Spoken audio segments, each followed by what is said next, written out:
यह कहानी एक छोटे से बच्चे विभव और उसकी मां संगीता की है, जो लॉकडाउन के दौरान घर में अकेले थे। संगीता एक खिलौना डिजाइनर थी और कोरोना के कारण ऑफिस बंद होने के बाद वह घर से ही काम कर रही थी।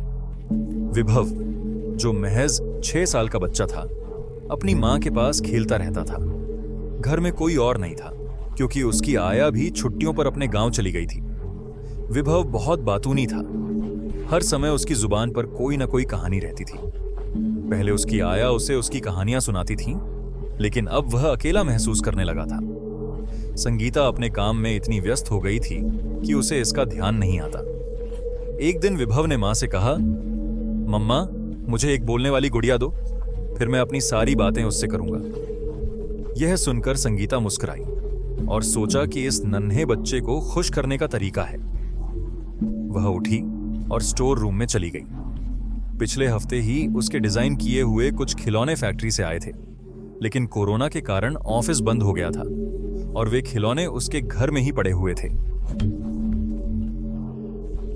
उसने एक गुड़िया उठाई जो दिखने में सुंदर थी, लेकिन उसकी आंखें थोड़ी सी अजीब थीं, जैसे किसी डरावनी चीज का एहसास कराती हों। संगीता ने सोचा, बच्चे को खुश करने के लिए यह ठीक रहेगा, और वह गुड़िया विभव को दे दी। विभव की आंखों में चमक आ गई। उसने गुड़िया को देखकर खुशी से उछलते हुए कहा, मम्मा, तुम कितनी अच्छी हो, इतनी जल्दी मुझे इतनी प्यारी गुड़िया मिल गई। वह जल्दी से अपनी नन्ही गुड़िया को लेकर कमरे में चला गया और संगीता फिर से अपने काम में लग गई। शाम का वक्त था जब संगीता और विभव खाना खाने बैठे। संगीता को यह देखकर हैरानी हुई कि विभव ने बहुत जल्दी खाना खा लिया था और उसकी प्लेट से भी खाना चुराकर खा रहा था।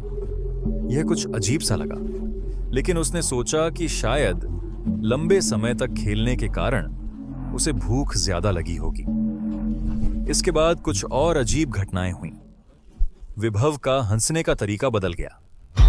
वह पहले की तरह नहीं हंसी, बल्कि उसकी हंसी में कुछ अजीब था। संगीता को शक हुआ और वह कमरे में पहुंची तो विभव गुड़िया को लेकर अलमारी के ऊपर चढ़ा हुआ था। तुम अलमारी पर कैसे चढ़े? संगीता घबराई हुई बोली, अगर तुम गिर गए तो क्या होगा? इस लॉकडाउन में तुम्हें अस्पताल ले जाना भी मुश्किल होगा। विभव ने मुस्कुराते हुए कहा, मम्मा, मेरी गुड़िया ने मुझे कहा है कि हम यहां बैठकर खेलेंगे। मुझे उसकी बात माननी पड़ी। संगीता को यह सब सुनकर थोड़ी राहत महसूस हुई और उसने उसे नीचे उतार लिया। लेकिन अब संगीता को लगने लगा कि शायद वह बहुत ज्यादा काम में उलझ गई है और उसे यह सब सिर्फ थकान और मानसिक तनाव की वजह से हो रहा है। उसने तय किया कि वह अगले दिन 2 दिन की छुट्टी लेकर विभव के साथ समय बिताएगी।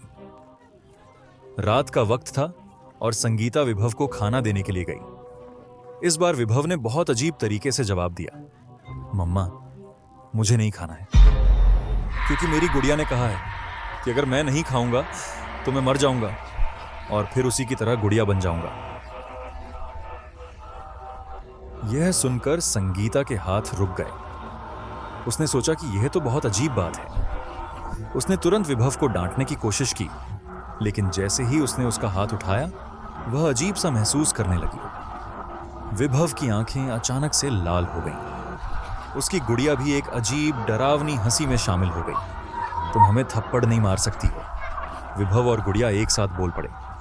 तुम न तो हमारे पास आ सकती हो और न हमें छू सकती हो।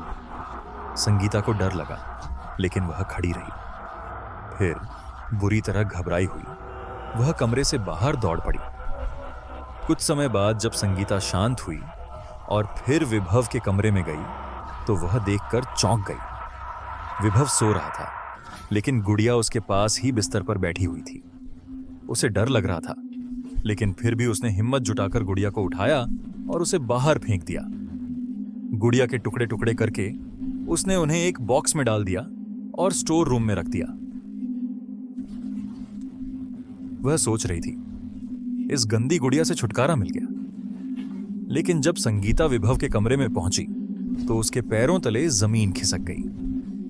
बिस्तर पर विभव की जगह वही गुड़िया लेटी हुई थी और विभव, वह अब गुड्डा बन चुका था, वही गुड़िया के हाथों में था।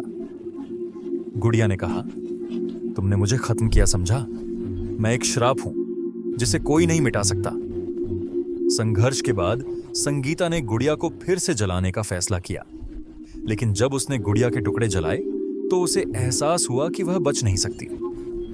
अगले दिन जब संगीता होश में आई तो विभव सामने खड़ा था। वह डरा हुआ था और मां से कह रहा था, मम्मा आप ठीक तो हैं? उसने बताया कि उसने संगीता को पानी डालने के लिए आया आंटी को फोन किया था क्योंकि वह बहुत घबराई हुई थी। लेकिन जैसे ही संगीता ने गुड़िया के टुकड़ों को स्टोर रूम में रखा और जलाया, फिर से वही डरावना शापित गुड़िया अपने असली रूप में वापस आ गई।